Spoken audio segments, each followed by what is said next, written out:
Hello दोस्तों, नमस्कार। बहुत बहुत स्वागत है आपका हमारे यूट्यूब चैनल पर।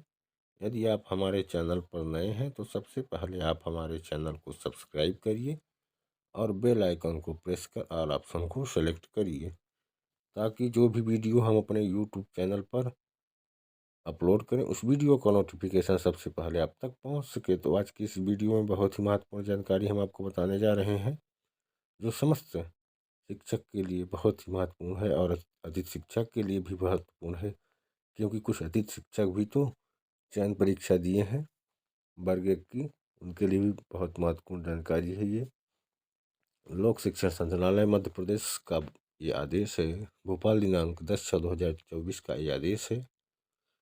यहाँ पर दिया गया है पहला बिंदु, समस्त संभागीय संयुक्त संचालक लोक शिक्षण मध्य प्रदेश, समस्त जिला शिक्षा अधिकारी मध्य प्रदेश। विषय है उच्च माध्यमिक शिक्षक नियोजन अंतर्गत अभ्यर्थियों के दस्तावेज के सत्यापन बाबत।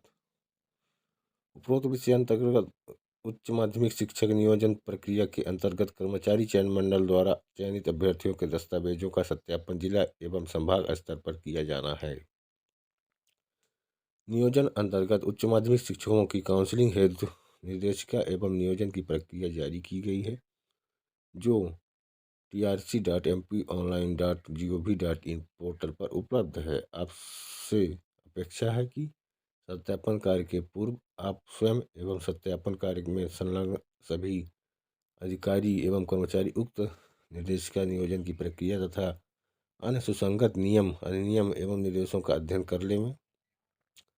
सत्यापन के संबंध में निम्नानुसार निर्देशों के अनुसार कार्रवाई की जाएगी। पहला बिंदु, न्यूनतम आय एवं अधिकतम आय 1.1 यानी 1.1 अधिकतम आय सीमा के लिए दिनांक 1/1/23 गणना तिथि होगी, अर्थात दिनांक 1/1/2000 के पश्चात जन्म लेने वाले अभ्यर्थी इसके लिए अपात्र होंगे। मध्य प्रदेश के मूल अथवा अस्थायी निवासियों को ही आय सीमा में छूट प्राप्त होगी। इस प्रकार जिन अभ्यर्थियों की आय सीमा की छूट प्राप्त होगी उनके संबंध में विवरण निम्नानुसार है। आवेदक दिया गया है, अधिकतम आय दी गई है। अतिथि शिक्षक जिनके द्वारा न्यूनतम 3 शैक्षणिक सत्रों में एवं न्यूनतम 200 दिवस मध्य प्रदेश के शासकीय विद्यालयों में अतिथि शिक्षक के रूप में अध्यापन कार्य किया हो, उनकी अधिकतम आयु सीमा आय जिसके पश्चात जन्म लेने वाले अभ्यर्थी पात्र हैं। जिसके पश्चात जन्म लेने वाले अभ्यर्थी पात्र हैं। पहला है पुरुष आवेदक वर्ग अनिश्चित के लिए। पुरुष आवेदक अनिश्चित वर्ग के लिए है 1/1/1983 को अथवा पश्चात 49 वर्ष की आयु, 1/1/1974 को अथवा पश्चात आवेदक अधिकतम आयु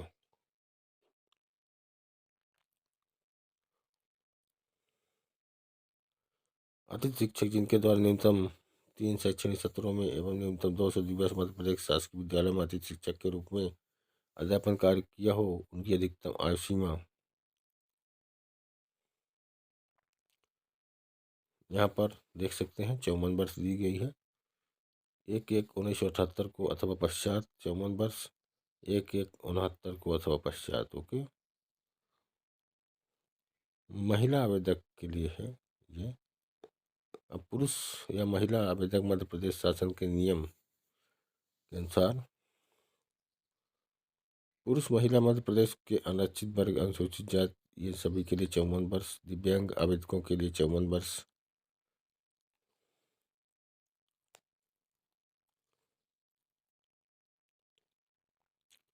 यहाँ पर आपको देखने को मिलेगा 2.2 में उच्च माध्यमिक शिक्षक चयन परीक्षा 2023 की नियम पुस्तिका की कंडिका 10.5 में लेख है कि शिक्षक पात्रता परीक्षा में भाग लेने हेतु यह शर्त निर्धारित की गई थी कि ऐसे आवेदक जो निर्धारित शैक्षणिक व्यावसायिक योग्यता अर्जित करने के अंतिम वर्ष में हैं, पात्रता परीक्षा आवेदन अंतिम दिनांक 27/1/2023 वे भी पात्रता परीक्षा में बैठने हेतु मान्य होंगे।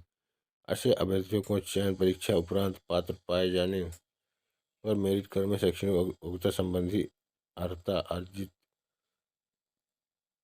अर्जन की संदर्भ तिथि विभाग में जिस दिनांक को दस्तावेज मांगे जाएंगे उस दिनांक को प्रस्तुत होंगे, अर्थात उस तिथि को अभ्यर्थी द्वारा परीक्षा सूची उपाधि धारित किया जाना अनिवार्य होगा। ऐसे अभ्यर्थी जिनके पास शैक्षणिक योग्यता नहीं है अथवा जो निर्धारित शैक्षणिक व्यावसायिक योग्यता अर्जित करने के अंतिम वर्ष में अध्ययनरत नहीं थे और त्रुटिपूर्ण जानकारी देकर पात्रता परीक्षा में सम्मिलित होकर पात्रता अर्जित कर ली है, तो ऐसे अभ्यर्थी को गलत जानकारी देकर परीक्षा में सम्मिलित होने के कारण उनकी अभ्यर्थता नियुक्ति हेतु अमान्य की जाएगी। यहाँ पर कुछ प्रमुख बिंदु हैं, केवल हम उनको बता रहे हैं, बाकी आप देख सकते हैं, पढ़ सकते हैं वीडियो को आगे पीछे करके। 3.3 के देखिए आप, उसके नीचे दिया गया है पात्रता परीक्षा नोट में, पात्रता परीक्षा में यदि 90 से कम अंक है तो उसकी पात्रता परीक्षा की अंक सूची का अवलोकन करके उससे उसके प्रवर्ग के आधार पर जाति दिव्यांगता EWS प्रमाण पत्र प्राप्त करें। यदि उसके पास सक्षम अधिकारी द्वारा जारी प्रमाण पत्र नहीं है तो उसकी वैधता अमान्य होगी। उसका चयन अब चयन परीक्षा में अनारक्षित प्रवर्ग में ही क्यों न हुआ संबंधित को जारी प्रमाण पत्र दिखाना अनिवार्य होगा। यहाँ पर अतिथि शिक्षक के लिए चौथा बिंदु दिया गया है, अतिथि शिक्षकों से संबंधित अनुभव प्रमाण पत्र निम्नानुसार मान्य किया जाना है। स्कूल शिक्षा विभाग, आदिम जाति कल्याण विभाग, जिला शिक्षा अधिकारी द्वारा हस्ताक्षरित जिला शिक्षा अधिकारी द्वारा जारी किए गए प्रमाण पत्र का जीफीएमएस पोर्टल पर देखा जा सकता है।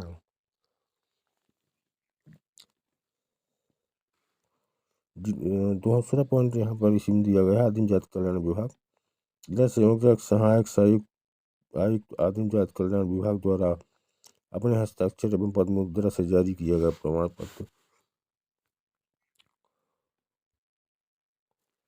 फिर यहाँ पर एक बिंदु और देखिए आप, 4.3.1 में जिन अतिथि शिक्षकों ने जिस स्थान पर अतिथि शिक्षक के रूप में अध्यापन कार्य किया है और उसी मुख्यालय से भिन्न स्थान से नियमित छात्र के रूप में उपाधि प्राप्त की है तो उपाधि अर्जित करने की अवधि को अतिथि शिक्षक के अनुभव को गणना में नहीं लिया जाएगा। यहाँ पर आप समझने योग्य आपकी बात है, बहुत ही महत्वपूर्ण है। कहा जा रहा है कि ऐसे अतिथि शिक्षक जिस स्थान पर अतिथि शिक्षक के रूप में अध्यापन कार्य करवा रहे थे और उसी मुख्यालय से अलग स्थान से नियमित छात्र के रूप में डिग्री प्राप्त की है उसी सत्र में, तो उपाधि अर्जित करने की अवधि को अतिथि शिक्षक के अनुभव को गणना में नहीं लिया जाएगा। इस अवधि को छोड़कर शेष अवधि में न्यूनतम 3 शैक्षणिक शर्त एवं 200 दिवस शासकीय विद्यालय में अध्यापन कार्य किया गया है तो अतिथि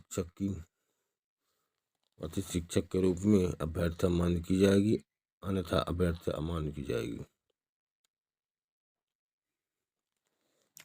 और यहाँ पर एक बिंदु और दिया गया है, यदि अतिथि शिक्षक अध्यापन के साथ साथ मुख्यालय से अलग स्थान से नियमित उपाधि प्राप्त की है और अतिथि शिक्षक के पास उन्हीं 3 शैक्षणिक सत्रों में 200 दिवस का अध्यापन कार्य अनुभव है तो उसे अतिथि शिक्षक के अनुभव का लाभ प्रदान नहीं किया जाएगा और कि उस अभ्यर्थता क्या हो जाएगी, अमान्य की जाएगी।